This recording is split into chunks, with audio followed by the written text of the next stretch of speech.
नमस्कार दोस्तों, नवनिर्माण एकेडमी में मैं आपका स्वागत करता हूं। मेरा नाम है दिनेश गौतम। भूगोल की क्लास में राज्य दर्शन में आज हम टॉपिक कर रहे हैं आंध्र प्रदेश। मित्रों देखिए, मैं यहां पर दिखाता हूं मैप में आंध्र प्रदेश। कल हमने किया था उड़ीसा, उड़ीसा के नीचे है आंध्र प्रदेश। आंध्र प्रदेश इधर बंगाल की खाड़ी है, इधर अरब सागर है और नीचे हिंद महासागर है। तो मैं दोबारा से बता देता हूं कि हिंद महासागर का ही विस्तार है अरब सागर और हिंद महासागर का ही विस्तार है बंगाल की खाड़ी। हिंद महासागर से उष्णकटिबंधीय तूफान आते हैं भारत में। कुछ समय पहले मई के महीने में यहाँ पर आया था तूफान ताउते चक्रवात, और यहाँ पे आया था अभी यास ने भारी तबाही मचाई थी उड़ीसा और वेस्ट बंगाल में। तो देखिए यहाँ पर हम थोड़ा देखते हैं, ये जो सीमा है यहाँ पर, ये सीमा इसकी बंगाल की खाड़ी को छूने वाली सीमा है। भारत में सबसे अधिक लंबी तटरेखा वाला राज्य है गुजरात, और दूसरे स्थान पर अगर किसी राज्य की सीमा आती है, जो अर्थात हम ये कह सकते हैं कि दूसरा सबसे लंबी तटरेखा वाला राज्य है आंध्र प्रदेश। सबसे लंबी तटरेखा है गुजरात की जो यहाँ पर है, और दूसरे स्थान पर है आंध्र प्रदेश। गुजरात जो है वो अरब सागर के पास है और आंध्र प्रदेश बंगाल की खाड़ी के पास है। आंध्र प्रदेश में एक बड़ा वो है बड़ा बंदरगाह का नाम है विशाखापट्टनम, और विशाखापट्टनम में जो घाट है, समुद्र का जो घाट है, उसे गोल्डन बीच के नाम से जानते हैं। इंपॉर्टेंट है, हाल ही में एक दो परीक्षाओं में पूछा गया है। यहाँ पर एक स्थान है छोटा सा यनम जो है पांडिचेरी का भाग है, आपको याद रखना है। पांडिचेरी का जो भाग है यनम आंध्र प्रदेश के अंदर है। पांडिचेरी 2-3 राज्यों में फैला हुआ है, इसी एक हिस्सा है यनम जो पांडिचेरी है। तो ये रहा हमारा वो वाला बंगाल की खाड़ी का क्षेत्र। अब हम बात करते हैं इसकी सीमा कितने राज्यों से मिलती है। देखिए, यहाँ पर है तमिलनाडु, यहाँ पर है कर्नाटक, यहाँ पर है तेलंगाना, यहाँ पर है छत्तीसगढ़ और यहाँ पर है उड़ीसा। तो यहाँ पे इसकी सीमा 5 राज्यों से मिलती है। छत्तीसगढ़ से बहुत मामूली सी सीमा मिलती है। दोबारा देख लीजिए, तमिलनाडु, कर्नाटक, तेलंगाना, छत्तीसगढ़ और उड़ीसा, 5 राज्यों से इसकी सीमा मिलती है मित्रों। और देखिए, अब यहाँ पर आते हैं, इसमें बाकी जो चीजें हैं। देखिए, इसका जो गठन है 1953 में हुआ था। इसका गठन भारत का सबसे पहला राज्य है जो भाषा के आधार पर गठित हुआ था। बहुत ज़्यादा परीक्षाओं में आता है, भारत का कौन सा ऐसा राज्य है जिसका गठन भाषा के आधार पर हुआ था सबसे पहले 1853 में। मित्रों, जहाँ तक इसकी राजधानी की बात है, इस समय इसकी राजधानी हैदराबाद है। आने वाले समय में इसकी राजधानी 3 होंगी, अमरावती, विशाखापट्टनम और कुर्नूल। याद रखना है, भारत का एकमात्र ऐसा राज्य है जिसकी राजधानियां 3 होंगी, अमरावती होगी, विशाखापट्टनम होगी और कुर्नूल होगी आने वाले समय में। जब भारत आज़ाद हुआ था 1947 में,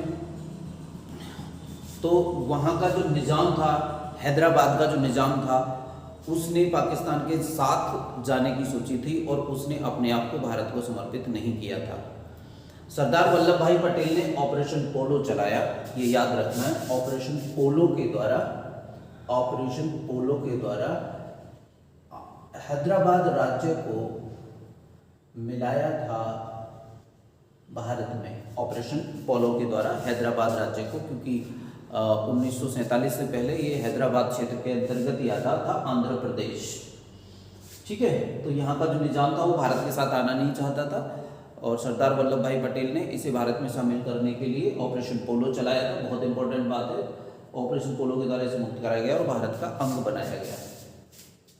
देखिए, यहाँ ये गुजरात के बाद सबसे लंबी तटरेखा वाला राज्य है। यहाँ पर 2 प्रमुख नदियाँ बहती हैं, कृष्णा और गोदावरी। 2 प्रमुख नदियाँ हैं इसकी। कृष्णा पर 2 बांध बने हैं, नागार्जुन सागर बांध और श्रीशैलम बांध। तो 2 नदियाँ हो गई यहाँ की, कृष्णा और गोदावरी। आंध्र प्रदेश के अंदर ही है सतीश धवन अंतरिक्ष केंद्र, बड़ा प्रसिद्ध है ये। यहाँ से परीक्षण होते रहते हैं, छोड़ी जाती रहते हैं। यहाँ पर एक बहुत प्रसिद्ध मंदिर है मल्लिकार्जुन मंदिर। जो मल्लिकार्जुन मंदिर है, भारत में 12 ज्योतिर्लिंग हैं और उनमें से एक ज्योतिर्लिंग मल्लिकार्जुन मंदिर में है। मित्रों, जो कि आंध्र प्रदेश में ही है। यहाँ पर है तिरुपति मंदिर। तिरुपति मंदिर जो है ये भगवान वेंकटेश्वर को समर्पित है, याद रखना, भगवान वेंकटेश्वर को समर्पित है। उड़ीसा के कई मंदिरों की बात हमने कल की क्लास में की थी। यहाँ पे 2 झील हैं, एक कोलेरू झील है, एक पुलिकट झील है। इंपॉर्टेंट, कोलेरू झील और इंपॉर्टेंट झील। आंध्र प्रदेश राज्य 2014 में 2 भागों में बंट गया। इससे जो हटकर है एक नया राज्य बना, तेलंगाना राज्य 2014 में बना। याद रखना है आपको। यहाँ का प्रसिद्ध नृत्य है कुचिपुड़ी। यहाँ पे प्रसिद्ध नेशनल पार्क हैं 2, पेपर में पूछे जाते रहते हैं अक्सर, महावीर और राजीव गांधी नाम से 2 नेशनल पार्क हैं यहाँ पर। यहाँ का जो विधानमंडल है द्विसदनीय है। भारत में सभी राज्यों में द्विसदनीय विधानमंडल नहीं है। द्विसदनीय विधानमंडल का होता है, राज्य के विधानमंडल में 2 सदन होते हैं, एक विधान परिषद और एक विधानसभा। जिस प्रकार से संसद के 3 अंग होते हैं, राष्ट्रपति, लोकसभा और राज्यसभा, उसी प्रकार राज्य विधानमंडल के भी 3 अंग होते हैं, राज्यपाल, विधानसभा और विधान परिषद। जिस तरीके से संसद में राज्यसभा ऊपरी सदन है, उसी तरह राज्य विधानमंडल में विधान परिषद ऊपरी सदन होता है। जिस तरह संसद में लोकसभा निचला सदन है, उसी तरीके से राज्य विधानमंडल में विधानसभा भी निचला सदन होता है। तो याद रखना है आपको कि यहाँ पे आंध्र प्रदेश में द्विसदनीय विधानमंडल है, यहाँ पे विधान परिषद भी है, यहाँ पर विधानमंडल भी, विधानसभा भी है। यहाँ का उच्च न्यायालय हैदराबाद में है। तो याद रखना है हैदराबाद में जो 2 जगह का उच्च न्यायालय है, हैदराबाद में 2 जगह का उच्च न्यायालय, एक तो आंध्र प्रदेश का और एक तेलंगाना का उच्च न्यायालय है। तेलंगाना का उच्च न्यायालय भी आंध्र प्रदेश हैदराबाद में ही है। यहाँ का जो राजकीय पशु है काला हिरन है। याद होगा सलमान खान काला हिरन का केस ही चल रहा है उस पर राजस्थान में। और यहाँ का जो राजकीय वृक्ष है वो नीम है। तो ये बड़ा इंपॉर्टेंट बात है। नीम औषधीय पौधा है, उसको औषधि के रूप में प्रयोग किया जाता है। और हम लोग क्या जान सकते हैं, यहाँ पर 13 जिले हैं केवल। यहाँ पर विधानसभा सीटों की जो संख्या है, विधानसभा सीटों की जो संख्या है यहाँ पर वह 175 है। यहाँ पर जो लोकसभा की सीटें हैं वो 25 हैं। यहाँ पर राज्यसभा की सीट मित्रों 11 हैं। एक और इम्पोर्टेंट बात, यहाँ की भाषा है तेलुगु। यहाँ की जो भाषा है तेलुगु। भाषा तेलुगु बड़ी प्रसिद्ध भाषा है, बहुत सारा साहित्य इसमें लिखा गया था तेलुगु भाषा में। यहाँ की राज्य का भाषा है तेलुगु और तेलुगु को क्लासिकल भाषा का दर्जा मिला हुआ है। याद रखना है आपको, तेलुगु को क्लासिकल भाषा का दर्जा, क्लासिकल भाषा का दर्जा मिला हुआ है। ये जो आंध्र प्रदेश है ये कृष्णदेव राय से भी संबंधित है। कृष्णदेव राय इसी क्षेत्र के राजा हुआ करते थे। और यहाँ पर एक यूरेनियम की खान है जिसका नाम है तुमाले पल्ले खान। ये यूरेनियम निकाला जाता है। यहाँ पर एक यूरेनियम की खान है। और विधान परिषद में यहाँ की में 58 सीटें हैं मित्रों। और ये आज हमने आंध्र प्रदेश खत्म कर लिया। उम्मीद है आपको हमारे प्रयास पसंद आ रहे होंगे। मित्रों हमारी वीडियोस को लाइक करें, शेयर करें और आप एक काम और करें मेरी तरफ से, इन सारी वीडियोस के नोट्स बना लें। अपनी तरफ से मैप बनाने का प्रयास करें। देखिए इससे बहुत अच्छा याद हो जाता है। यहाँ पे तमिलनाडु है, यहाँ पे केरल है, यहाँ पे कर्नाटक है, तेलंगाना है, ये आंध्र प्रदेश है, ये उड़ीसा है, छत्तीसगढ़, झारखंड, वेस्ट बंगाल की वीडियो भी हम लोग बना चुके हैं। यहाँ पे नेपाल है, यहाँ पे भूटान है, यहाँ पे सिक्किम है, यहाँ पे 7 सिस्टर्स की बात हम बाद में करेंगे। ऊपर वाले राज्यों की बात हम बाद में करेंगे। यहाँ पे अपना बंगाल की खाड़ी है, बंगाल की खाड़ी में अंडमान निकोबार द्वीप समूह है।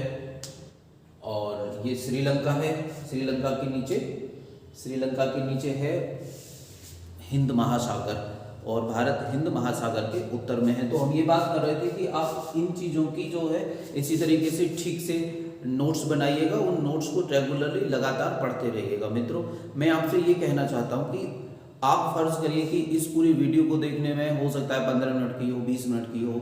इसके नोट्स बनाने में आपको आधा घंटा लगेगा या और ज़्यादा लग सकता है। लेकिन इन नोट्स को ही आपको बार बार रोज पढ़ना है। जब तक पढ़ना है जब तक ये याद ना हो जाए।